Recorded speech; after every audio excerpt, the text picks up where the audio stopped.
ഇന്ന് നമുക്ക് ചോറിൻ്റെ കൂടെ കഴിക്കാൻ പറ്റുന്ന നല്ലൊരു വെളുത്തുള്ളി കൊണ്ടൊരു കറി ഉണ്ടാക്കിയെടുക്കാം. ഇത് നമ്മൾ ഇഞ്ചിക്കറി പോലൊക്കെ സൈഡിൽ വെച്ച് കഴിക്കുന്ന അങ്ങനത്തെ ഒരു കറിയാണ് കേട്ടോ. ഇത് ചോറിൻ്റെ കൂടെ മാത്രമല്ല, ദോശ, ഇഡ്ഡലി, അപ്പം, ചപ്പാത്തിയുടെ കൂടെയൊക്കെ കഴിക്കാൻ ബെസ്റ്റ് കോമ്പിനേഷനാണ്. ഉണ്ടാക്കിയെടുക്കാൻ വളരെ എളുപ്പമാണ്. നമുക്കിതെങ്ങനെ തയ്യാറാക്കുന്നതെന്ന് നോക്കാം. ഒരു പാൻ അടുപ്പത്ത് വെച്ച് കൊടുത്തിട്ടുണ്ട്. പാൻ ചൂടായി വരുമ്പോഴത്തേക്ക് 2 ടേബിൾ സ്പൂൺ എണ്ണ ഒഴിച്ച് കൊടുക്കാം. ഇതിലോട്ട് ഒരു കൈ നിറച്ചും വെളുത്തുള്ളി ഇട്ട് കൊടുക്കാം. അരിയൊന്നും വേണ്ട കേട്ടോ, മുഴുവനെ അങ്ങിട്ട് കൊടുക്കാം. 6 കൊച്ചുള്ളിയും കൂടെ ഇതിൻ്റെ കൂട്ടത്തിൽ അങ്ങിട്ട് കൊടുക്കാം. ഈ സമയത്തൊക്കെ തീ ഫുൾ കുറച്ച് വെക്കണേ. 1 ടീസ്പൂൺ നല്ല ജീരകവും 1/4 ടീസ്പൂൺ മുഴുവൻ ഉലുവയും 1/2 ടീസ്പൂൺ കുരുമുളകും ഇതിലോട്ട് അങ്ങിട്ട് കൊടുക്കാം. എന്നിട്ട് ഒരു തണ്ട് കറിവേപ്പിലോട്ട് ഇട്ട് കൊടുത്ത് തീ മീഡിയത്തിലിട്ട് കൊടുത്ത് നമുക്ക് ഇതിനൊന്ന് വഴറ്റിയെടുക്കണം. ഉള്ളിയും വെളുത്തുള്ളിയൊക്കെ ചെറുതായിട്ടൊന്ന് സോഫ്റ്റായി വന്നാൽ മതി.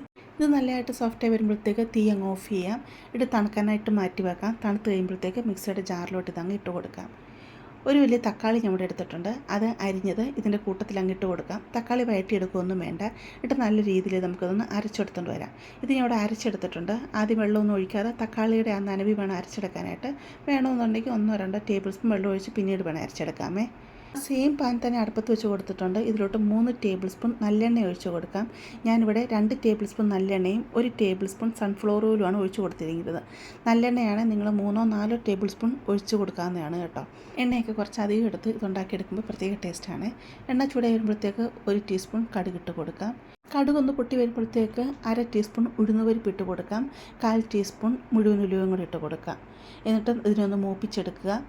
ഇതൊന്ന് മൂത്ത് വരുമ്പോഴത്തേക്ക് 10-15 വരെ കൊച്ചുള്ളി എടുക്കുക. അത് ചെറുതായിട്ട് അരിഞ്ഞത് ഇതിലോട്ട് അങ്ങ് ഇട്ട് കൊടുക്കുക. അതുപോലെ 2 കുടം വെളുത്തുള്ളി ഞാൻ ഇവിടെ എടുത്തിട്ടുണ്ട്. അതും ഇതിലോട്ട് അങ്ങ് ഇട്ട് കൊടുക്കാം. കുറച്ച് കറിവേപ്പില ഇട്ട് കൊടുത്ത് ഇതിന് നമുക്കൊന്ന് വഴറ്റിയെടുക്കണം. തീ മീഡിയത്തിലിട്ട് കൊടുത്ത് വഴറ്റിയെടുത്തോളൂ. പെട്ടെന്ന് വഴണ്ടി വരാൻ വേണ്ടി ഇതിലോട്ട് ആവശ്യത്തിനുള്ള ഉപ്പും കൂടി ഇട്ട് കൊടുത്ത് നമുക്കിതിനെ ഒന്ന് വഴറ്റിയെടുക്കാം.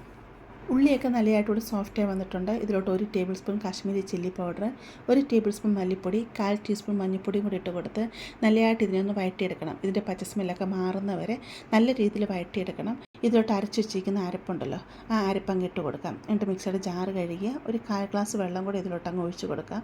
എന്നിട്ട് ഈ അരപ്പിനെ നല്ലതായിട്ടൊന്ന് നമുക്കൊന്ന് വേവിച്ചെടുക്കണം. കാരണം നമ്മൾ തക്കാളിയൊക്കെ പച്ചയ്ക്കാണല്ലോ അരച്ചെടുത്തത്. അതൊക്കെ നല്ലതായിട്ടൊന്ന് വെന്ത് ഇതിൻ്റെ മുകളിലൊക്കെ എണ്ണ തെളിഞ്ഞ് വരുന്ന ആ ഒരു പരുവാകുന്നവരെ നമുക്കിതൊന്ന് വഴറ്റിയെടുക്കാം.